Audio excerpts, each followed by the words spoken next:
Eh bien bonjour tout le monde, aujourd'hui je vais vous présenter ce que j'ai pu réaliser durant mon année de BTS SIM dernière année.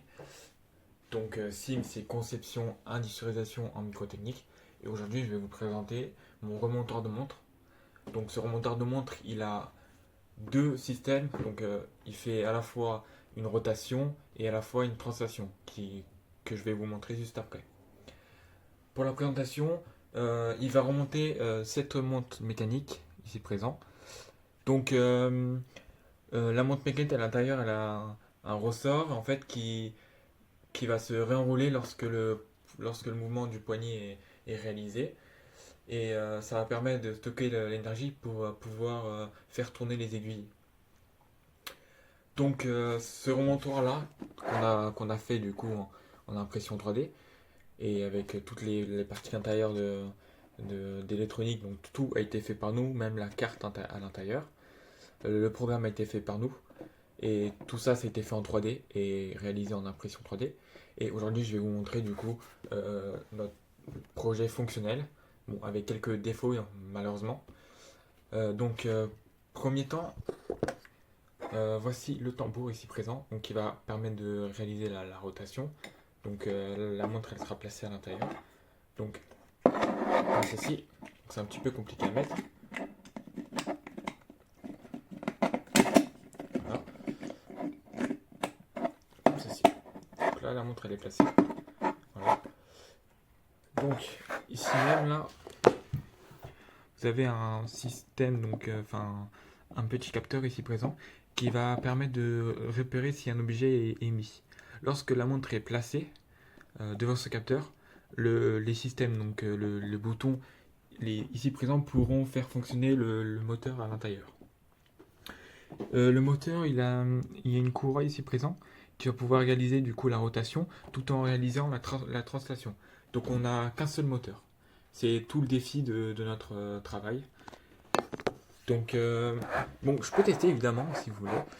Voici, donc là je vais appuyer sur le bouton. On voit que la LED verte ici présent montre le nombre d'appuis que j'ai réalisé. Et la LED rouge, elle va montrer la tension. Donc lorsque le câble il est branché. Donc chaque nombre d'appuis a une option.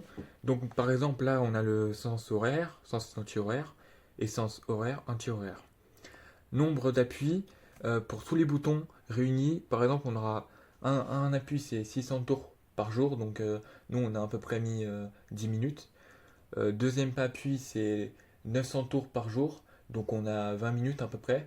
Et le troisième appui c'est 1200 tours par jour, donc 30 minutes.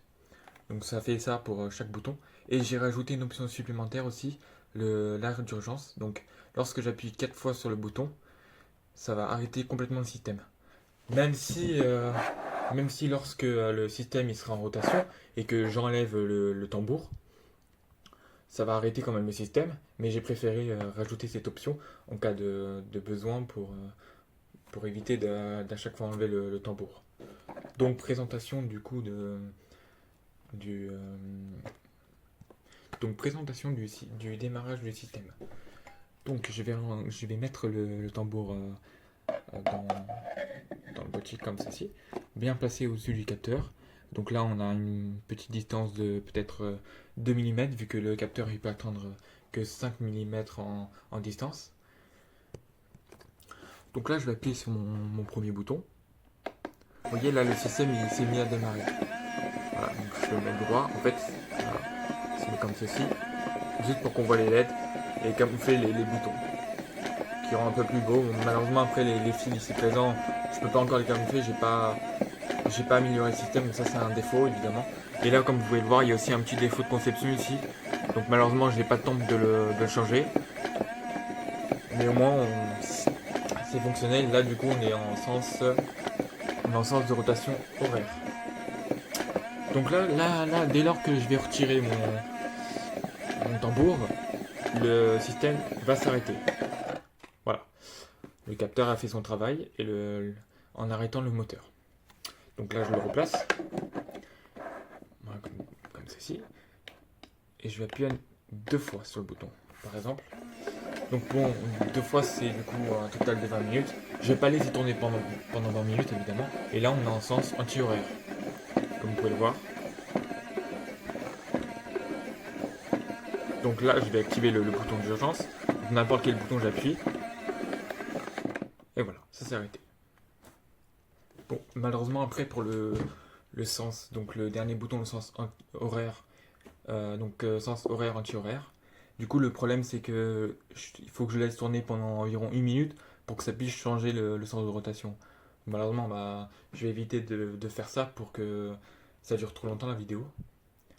Donc bah je vais vous dire voilà, fin de vidéo. Du coup merci d'avoir regardé la vidéo. N'hésitez pas à vous abonner, à mettre un petit like et à me dire dans les commentaires qu'est-ce qu'il y aurait à améliorer dans mon projet. N'hésitez pas, dites-moi si vous avez aimé ou si vous n'avez pas aimé. Merci d'avoir suivi. Au revoir.